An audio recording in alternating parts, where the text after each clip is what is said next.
Hello, my name is Ava Pomondon. I am the podcast host today, and I'll be discussing a story called The Valley of the Birdtail, a story behind the dark secrets of Canadian history, specifically here in Manitoba. Although I've learned about Indigenous history before, this book really surprised me due to how differently they treated people from Wew'suwet'en as opposed to their Ukraine population in Rossburn.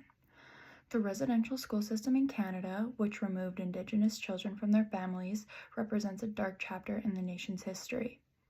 These residential schools aim to convert the Indigenous youth into Euro-Canadian culture, often leading to severe emotional, physical, and cultural trauma. Unfortunately, this was very present here in Manitoba.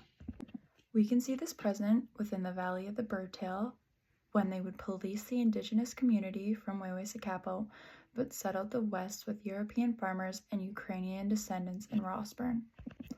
Unlike the Ukrainian population, it was very clear that the Indigenous children from Wew'suwet'en faced harsh discipline, neglect, and abuse, stripped of their languages and identity.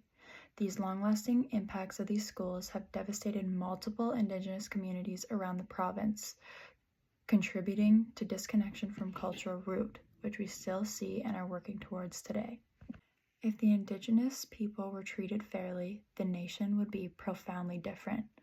Early treaties would have been honored and upheld, as well as fostering genuine relationships between Indigenous nations and colonists, such as the Ukrainians. Indigenous culture, languages, and tradition would be taught in schools, and there would be absolutely no room for people to believe that the Indigenous community should be in separate schools, like people believed in Rossburn. Everyone would have the same view as Maureen's grandfather Michael, who was an advocate for integrated education.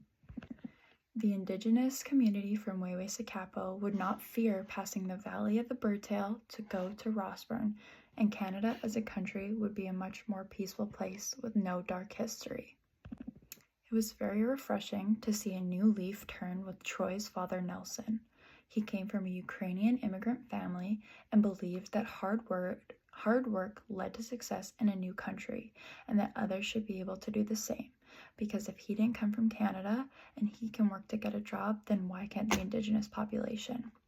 Nelson learns in semi-retirement that many opinions he previously had were false, as the challenges the adults in Wew'suwet'en faced were very, very different from his upbringing, proving just how different the Indigenous culture was treated here in Canada. The concluding chapters of this book seem to lead toward clear policy proposals to Indigenous communities by increasing their taxation powers and by expanding the authority and rights of Indigenous governments. Snyderman and Saunderson, the authors of this book, emphasize the need to better understand the experiences and histories of Indigenous and non-Indigenous Canadians, as it is such an importance in our history today. However, as the book states, listening more is one thing, but acting different as individuals, as a country, is a whole nother. Thank you.